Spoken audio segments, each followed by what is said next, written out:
Working birds are like nature's fish finders. A workup is when there is a flurry of action as the birds and fish all get together to attack the bait fish. Right beside us here. This can last for a few seconds, or in my case, all day. Quite often asked what sort of fishing I like the most. And to be honest, I love all forms of fishing, but when it really boils down to it, at the end of the day, there's nothing I like more than chasing the birds. And that's what I'm doing today. We're chasing the birds on Daiwa Fishy Business, and it's all go because there's birds for Africa. Take a look at this. Spotting the birds and understanding what they're up to can really increase your chances of good fishing. These birds were feeding on massive schools of baitfish that have been pushed to the surface. Work the look, there we go. Oh, there's some bigger fish down there with those kahawai too. Might be a few kingies floating around. Barely have to twitch this lure to get a strike. Magnificent for this sort of fishing. You've got to get the weight right. Too heavy and it just sinks too quickly, and too light and it won't go down enough. Oh, unbelievable, look what I've got here. Oh, yeah, it's still there. Oh, I fell off, I had two on one hook. I've only got one now. As you can see, his belly's absolutely chocker. He's been gorging himself on baitfish. Kahawai are very common when fishing with the birds. At times they will hit just about any lure, and at other times they are quite picky.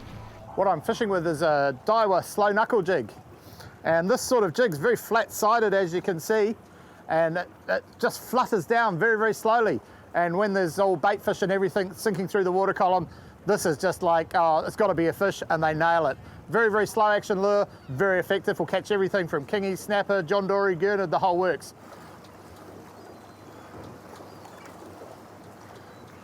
As you can see, the birds have a tendency to feed into the wind. So when you're positioning your boat, it's quite important to get in front or upwind so you drift down through them as they're coming towards you. If you come in from behind or upwind position, you're going to miss the action. So get upwind, don't spook them, go wide around them, cut the engine and then drift through. The different types of seabirds all feed in different ways, and often you will get different species all feeding together. The petrels and shearwaters have the ability to fly underwater to catch fish, while terns and gannets attack from the sky. All the activity attracts more and more fish, and the larger predators often move in. Just a smallish kahawai. There'll be bigger fish in here.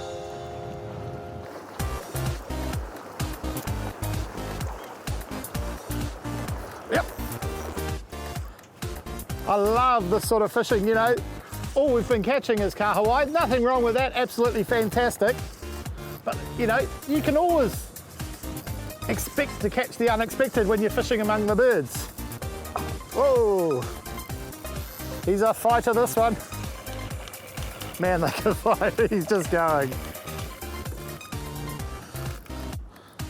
This reel's got a lovely smooth drag, so every time he lunges, it just releases a little bit of line smoothly. One thing I see people doing a lot when they're playing fish is winding when the drag's releasing. And what that does is put twist in your line, which can cause wind knots, especially when you're using braid. That's a monster.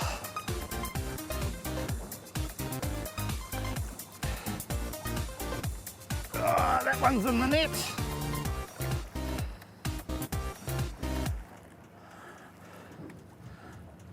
That's a chunky old kahawai. I've got lots of essential equipment when I'm fishing, but one of my main things is my tonic Polaroid glasses. Obviously they protect you from the sun and all that sort of thing and the wind when you're out on the boat, but the main reason I wear them is so I can see into the water to see what's going on. And today already I've spotted kingies moving through the water that I would never have seen with ordinary glasses. They've helped me spot the bait schools and see the kahawai when they're working up. So they're a really valuable fishing tool. They're more than something just to put on your face to protect you from the sun. They're actually a fishing asset. Watch the birds carefully and try and fish where the feeding action is most concentrated. You'll find that the active birds make a lot of noise. I have just hooked something massive. I don't know how much line it's taken. Lifting it right over the boat. There it goes. Oh!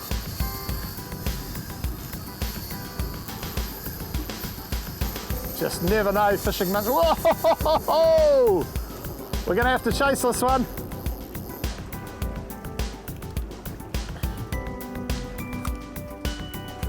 I've just identified the suspect, and it's actually an eagle ray. He's come up and grabbed my lure. Because they've got such a bulk, they offer a huge water resistance. And on a little light tackle like this, it's a huge effort to lift them.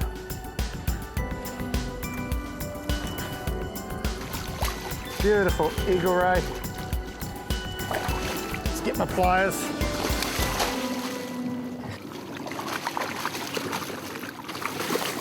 There he goes.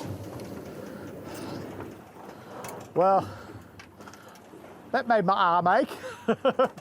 I love rays. I don't really like go out to target them. They're beautiful creatures. Chasing the birds is excellent fun, and it works with all forms of fishing, whether you're chasing kahawai, looking for schools of snapper under baitfish, kingfish, marlin, tuna, absolutely everything. The birds are a really good indicator of what's going on. And if you learn to read their actions, you'll learn how to catch more fish, because even in a workup, you've got to know exactly where to go. Well, there's only one bird left in the whole workup now, a solitary shag, and he's still having a good time. Next, the chase is on as Darren dives under the birds to hunt for big predators.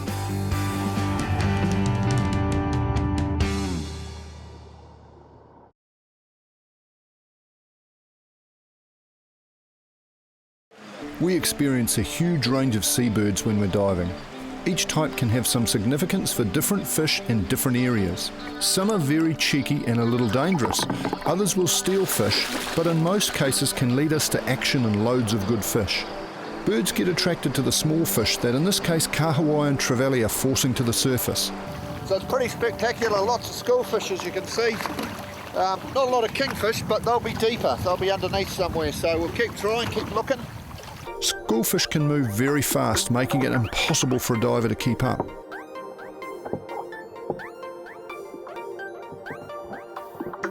Sometimes it's better to look for schools like this which are staying in one small area. In amongst the baitfish in action, target species like snapper and kingfish can be found. But don't forget, fish like trevally are equally as good to eat, and we target a couple of these for our raw fish dishes. This trevally has some sort of infection in its tail. This could be the result of an attack by a barracuda or a shark. This diver needs to get a better grip on the fish before reaching for his knife. Fish are often lost at the stage of the fight. The meat was still very good.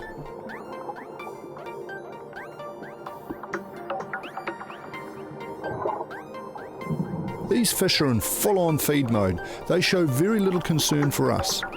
They're feeding on small whitebait-like fish. Kingfish will be lurking below.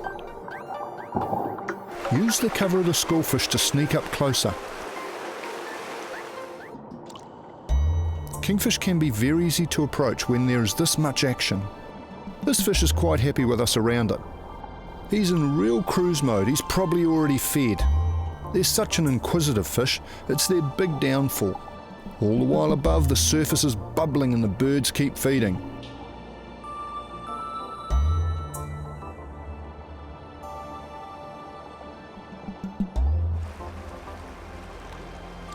Simon, my good friend, has a spear and a good kingy.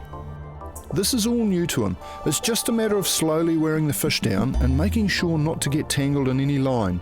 Keep the fish off the bottom. A fish this size is very strong and will continue to fight even after you have a firm grip on him.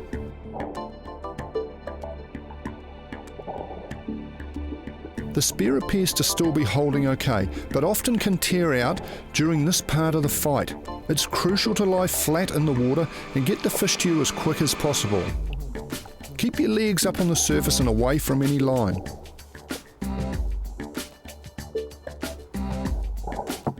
When the fish goes upside down like this, you need to get in and grab it as quickly as possible. Get a good grip on the tail and get the tail between your legs and your hands in its gills.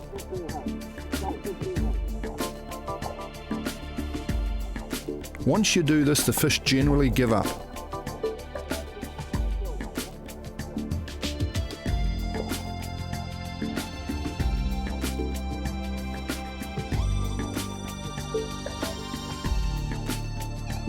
Tom, another friend and a new diver, is into his first big kingy. The birds led us to all this action, and still there are kingfish around us.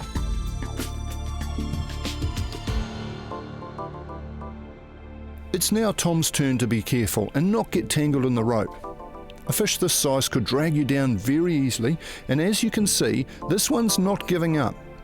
Tom's standing vertical, he needs to lay flat.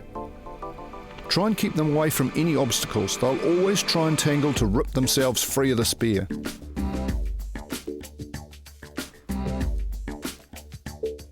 Following the birds has paid off. So we've just been in here chasing the schoolfish, and there's lots of trevally kahawai, and there's the odd kingy in the middle. And my mate Tom, who's relatively new to spearfishing, has just got him an absolute cracker of a kingy. Where are you, Tommy? Bring it in. Bring it in. It's beautiful. Give it a look. Oh, it's spasming. Yep. So, there it is there. It's probably a good 20 kilos or more of fish.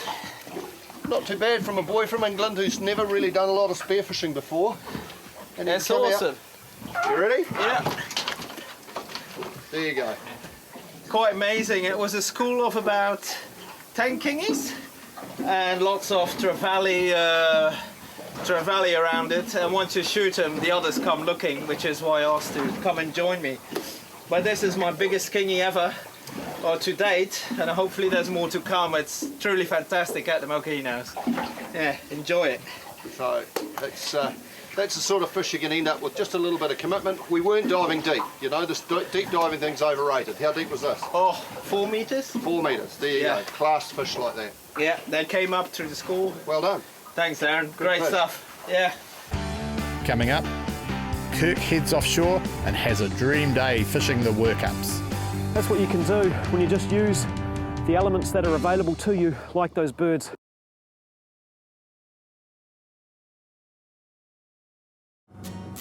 During the spring, the Hauraki Gulf comes alive with action. The bait fish make their way in, and with them, the predatory fish. At this time of year, the weather windows are small, with strong winds and rain quite common. But today, the sun is shining and the winds are light. I'm heading out this morning in search of birds. At this time of year, where the birds are, the snapper are. So that's where I'm heading, out wide to look for some birds, maybe some dolphins, maybe some whales, and hopefully some nice snapper. Along with birds, one of the best indicators of some awesome action to come is dolphins. Often the birds are simply following the dolphins, who in turn are rounding up the bait fish underwater. As the dolphins push the fish to the surface, the birds can then reach the bait, and the commotion, along with the pieces of smashed bait fish dropping to the bottom, creates a massive dinner bell for the snapper and other species. All these dolphins were heading somewhere in a hurry, so I was close.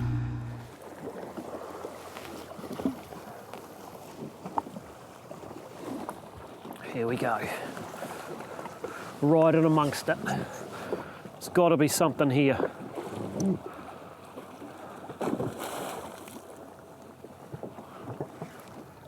Yep. Oh. Dropped him. And again, here we go. Oh, yep. Oh, dropped him again. They're down there. Yep. That's got him. The pirate just dropped straight down. 50 metres deep, so you need some real decent weight to get down there. And I've managed to hook up. And that's a real advantage of working these workups. Following the workups on the wave runner, you can sneak right up close to them. It doesn't scare them off. I had 3 or 4 hits there before I hooked up, and it's not a bad fish.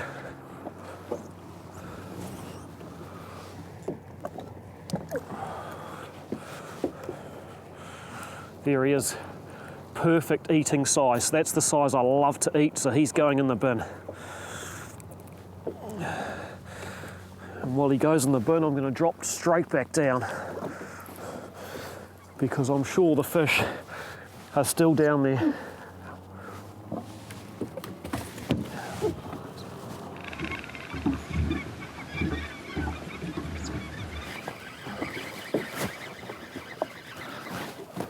Oh, yep, fish on. Nice one.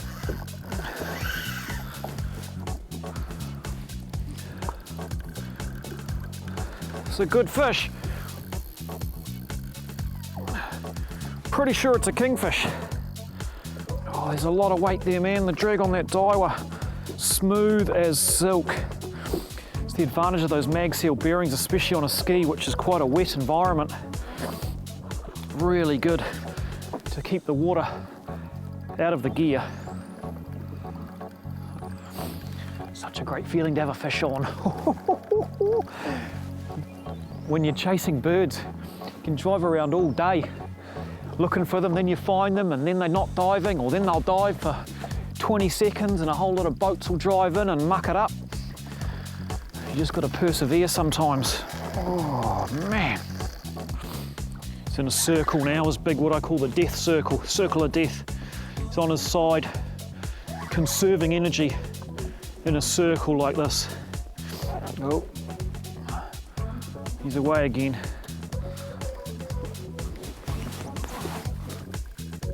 Around the ski again. My goodness. Fine balance between not rushing and not letting him rest. Oh. And there he goes. Look at that run. You can see that run on the sounder. Had him up to 10, he's run straight back down to 15. After a 20-minute fight, this fish was finally starting to tire and was almost in reach. This is the time when fish can be lost without some careful planning, so never rush it. Where are you?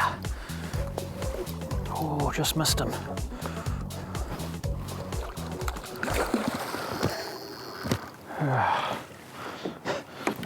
Okay.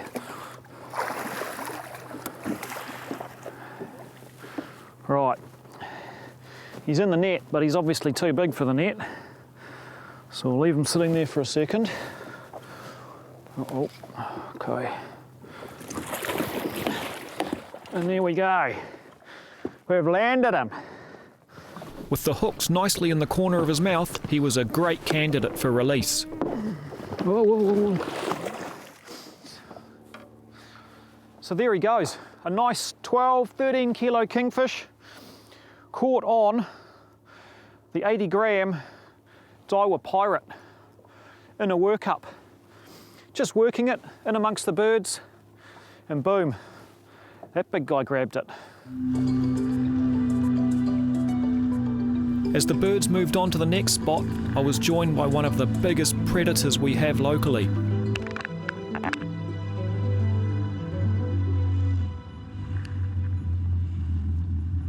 It was only a brief visit though, as we were all looking for our next catch, and it wasn't far away. Here we go, another inquiry. Yep, fish on. Oh, that's a good one. That's a feisty one.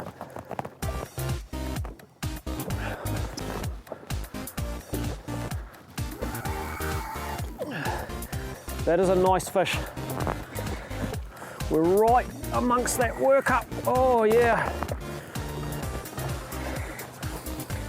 You just do not get a more exciting day's fishing than this. What a day. Talk about being at one with nature. Out here in amongst the birds, the dolphins, the fish, everything.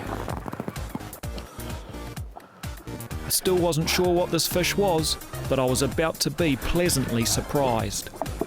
Oh, it's a big snapper. It is a monster snapper. Oh yes.